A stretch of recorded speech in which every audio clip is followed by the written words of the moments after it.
Hola, bienvenidos a los módulos principales de Infinity Academy. Si usted tiene acceso a este material es porque ya sea que compró el plan básico o el acceso completo. El plan básico tiene acceso a estos 4 primeros módulos iniciales y también las plantillas y la explicación de cómo usarlas para administrar sus inversiones. O el acceso completo, que es la totalidad del programa, incluye también llamadas 1 a 1 ilimitadas para ayudarle en todo este proceso, ya sea que tenga conocimientos previos o no, para que sea mejor inversor y mejor trader. El soporte de dudas 24/7. También actualizaciones futuras de los módulos que vaya agregando con el pasar de los meses. Tendrá acceso a estas nuevas también. También acceso a señales de trading y movimientos que realice en mi portafolio personal. También material informativo continuo donde estaré brindándole conocimiento acerca de lo que está pasando en los mercados, las mejores opciones de inversión y diferentes métricas. Evidentemente acceso a la comunidad completa donde cada vez van a ir a incorporarse más personas poco a poco de diferentes niveles de conocimiento y también la descarga de plantillas para administrar las inversiones y las nuevas que puedo ir creando. ¿Sí? Empecemos con el módulo 1, es acerca de los fundamentos financieros. En este módulo vamos a ver los conceptos básicos del mundo financiero, los riesgos que hay al invertir, la inflación y el interés compuesto. En el tema número 3 sería la psicología del inversionista y en el tema número 4 lo que necesita saber antes de comenzar a invertir.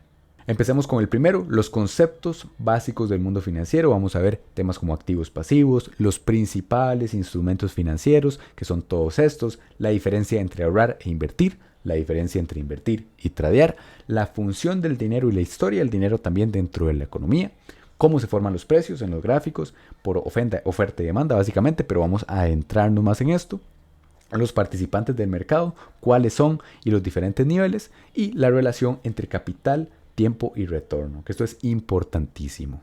Empecemos con la definición de los activos. Básicamente un activo es un recurso que nos puede generar dinero e ingresos a través del tiempo. En el mundo de las inversiones usted puede comprar un activo con la esperanza de que aumente su valor y después venderlo a un precio más caro.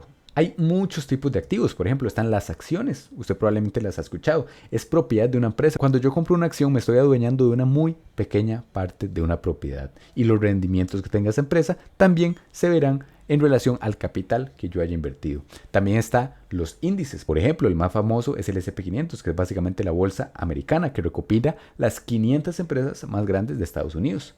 Es un grupo, podríamos verlo como una bolsa o una caja con varias empresas. Hay ETFs e índices, que básicamente son lo mismo, de diferentes sectores.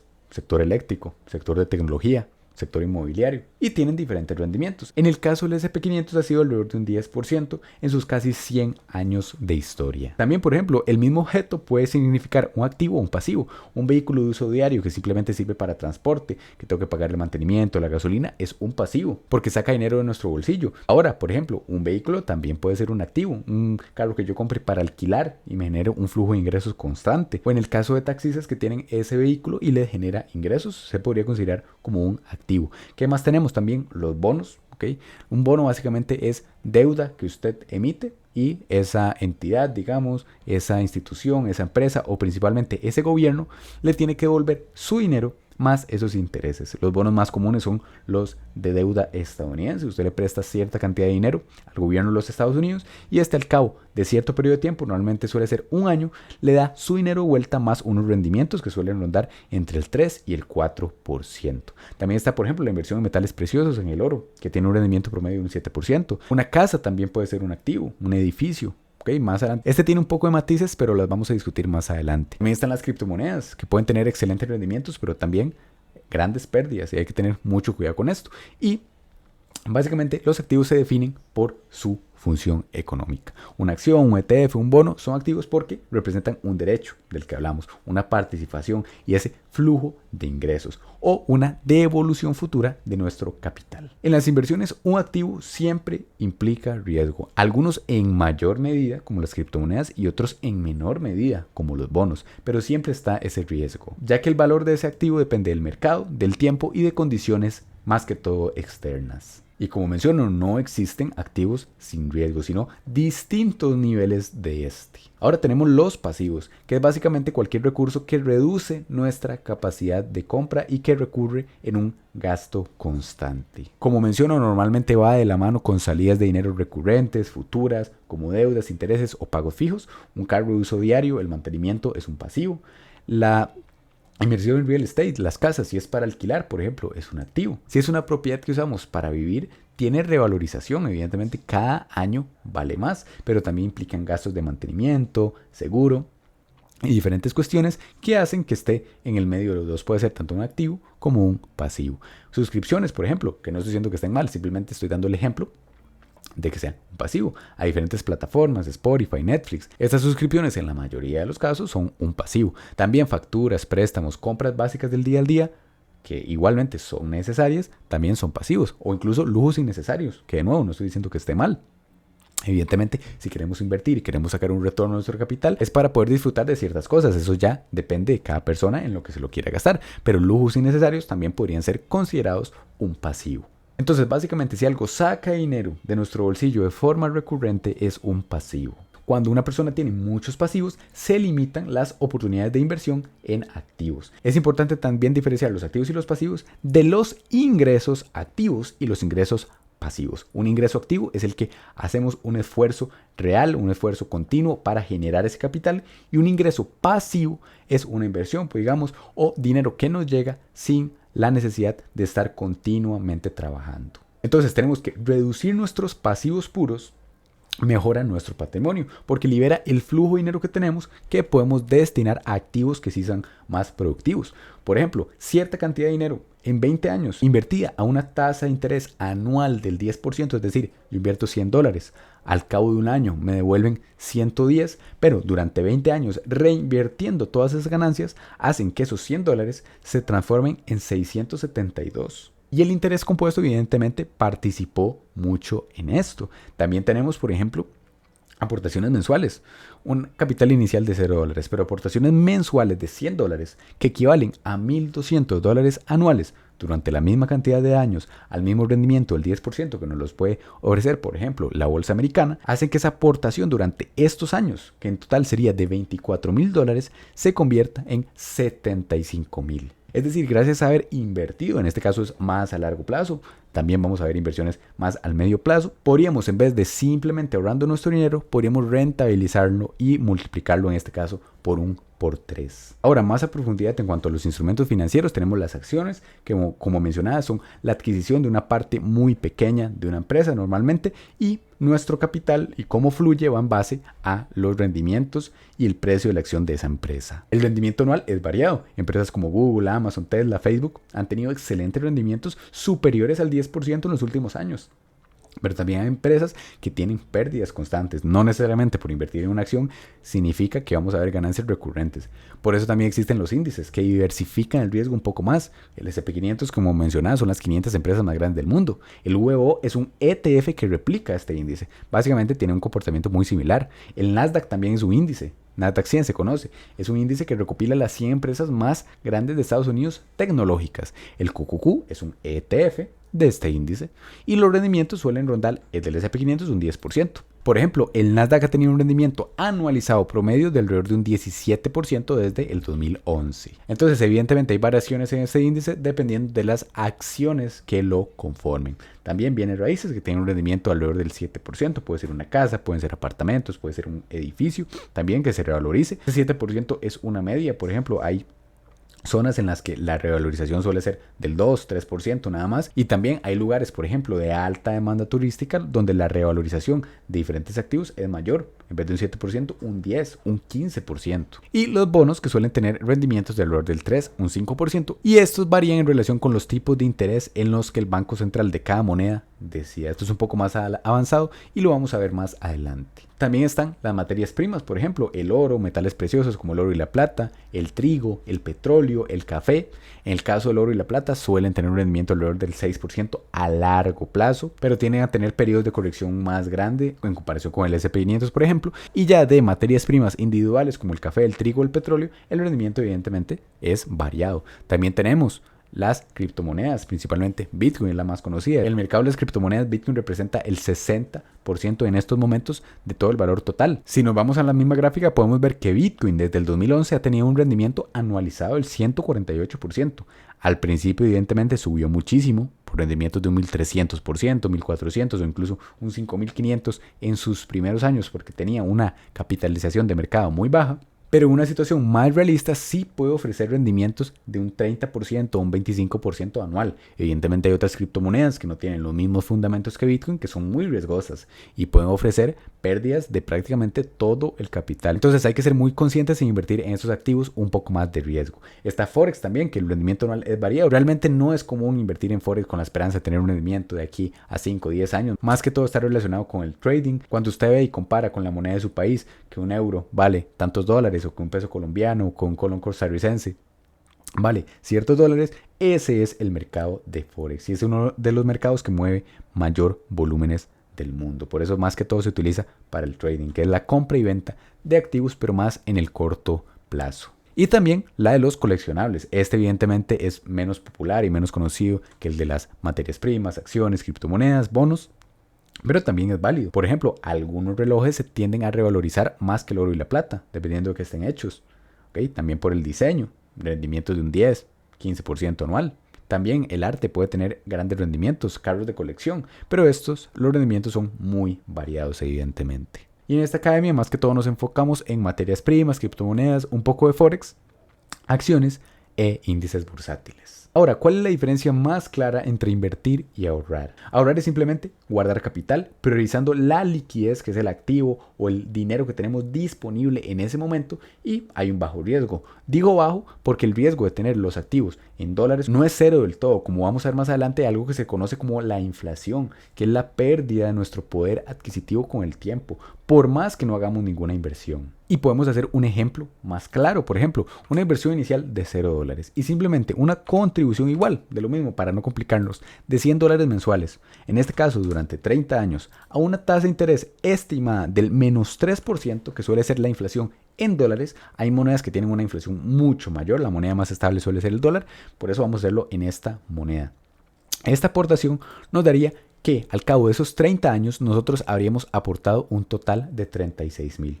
Pero los activos y las cosas reales que podríamos comprar con ese dinero habrían bajado a 23,000. Es decir, habríamos perdido prácticamente un tercio de nuestro poder adquisitivo. Con una inflación del menos 3%, como menciono, hay países que tienen, o monedas más bien, que tienen una inflación mucho mayor. Por otro lado, invertir es la asignación de ese capital en vez de simplemente ahorrarlo en un activo con la expectativa de ese crecimiento y aceptando una volatilidad mayor. Y en el mismo ejemplo, en vez de simplemente dejarlo ahorrado, lo invirtiéramos en un índice que nos dé un 10% de rentabilidad anual, haría que esa aportación de $36,000 se convierta en 197,000. Y si le restamos la inflación, que evidentemente también cuenta y también disminuye ese poder adquisitivo, tendríamos un poder adquisitivo de $113,000.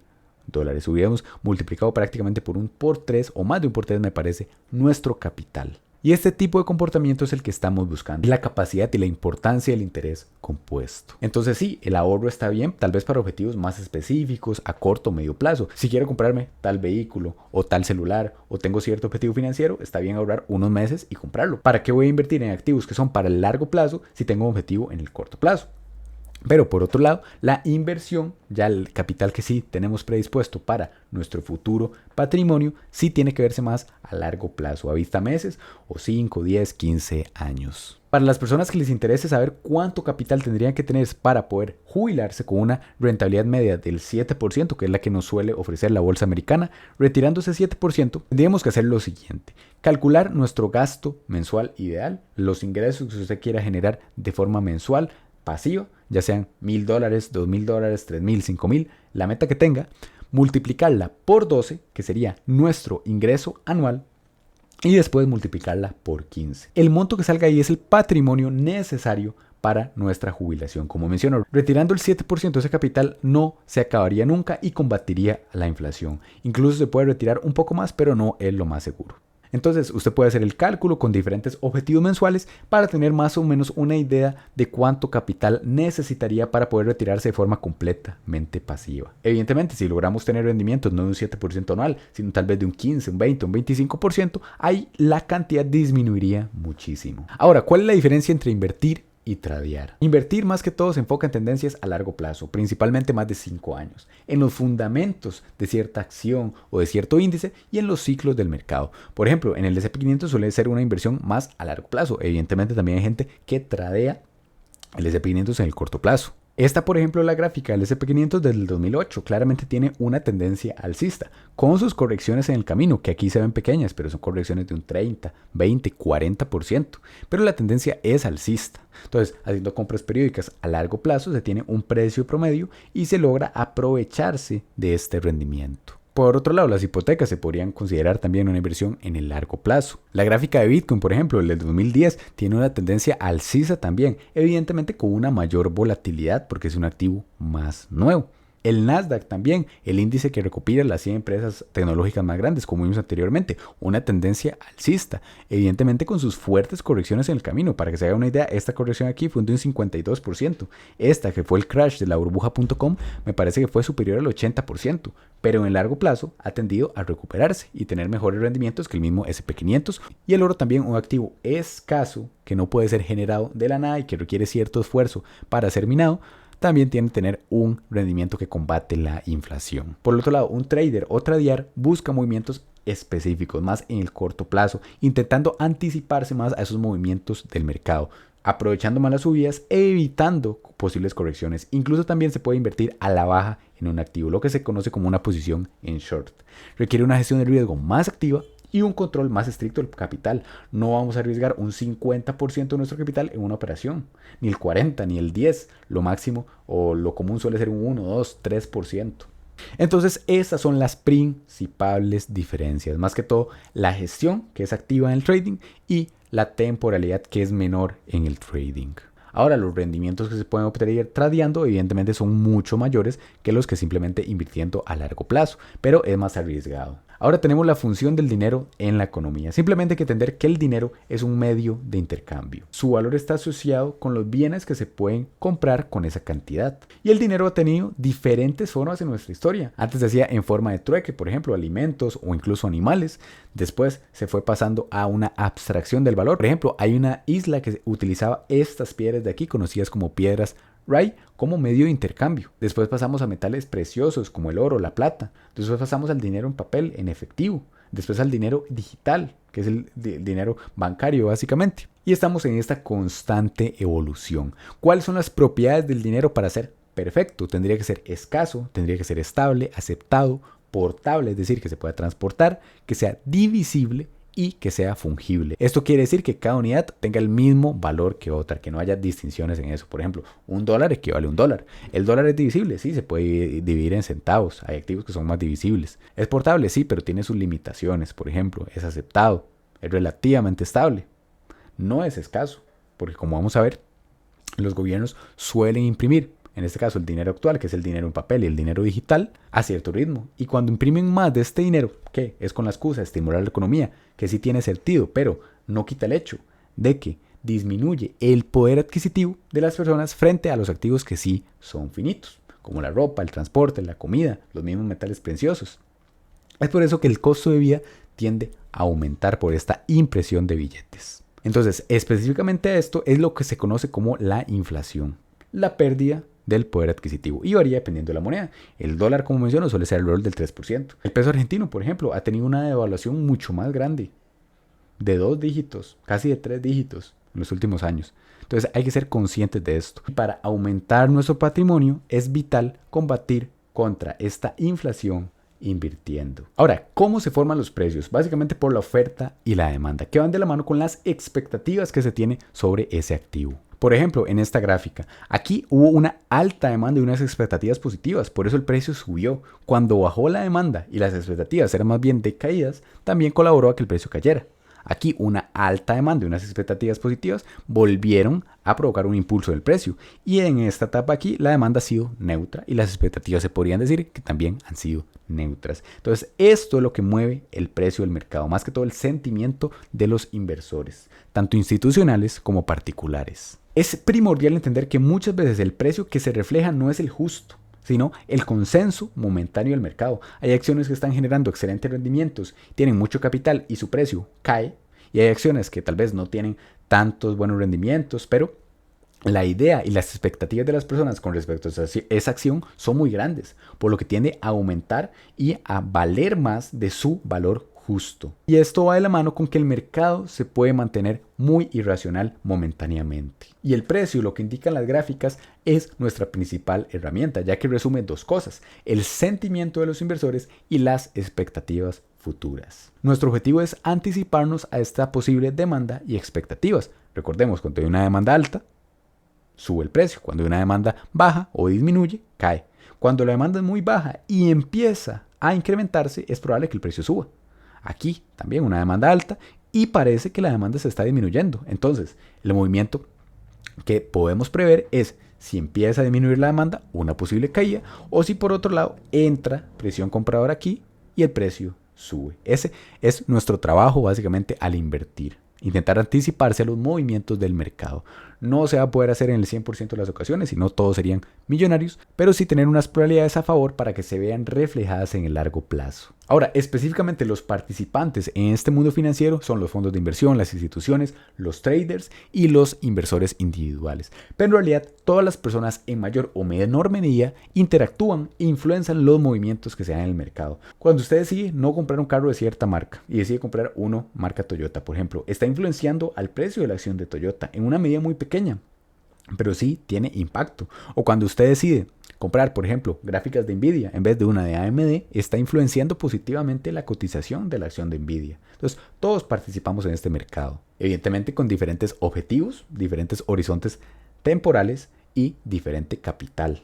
También con la gráfica de Toyota, por ejemplo, es importante considerar que es más fácil anticipar los movimientos en el largo plazo que en el corto plazo. La tendencia desde hace décadas ha sido alcista, por lo que lo más probable es que de aquí a 10 o 20 años la cotización de la acción de Toyota esté más alta. Yo no sé lo que va a pasar mañana, puede que tenga una corrección o que suba. También de aquí a 10 años puede que no suba y más bien tenga caídas, pero es más probable que a largo plazo siga con esa tendencia alcista en mayor o menor medida. Y también tenemos la relación entre el capital, el tiempo y el retorno. Es importante que las ganancias no solo las midamos en dólares, sino más que todo en rendimiento porcentual. En este caso, por ejemplo, es una tabla de la gestión que se debe hacer en Forex, en trading, ignoremos esto.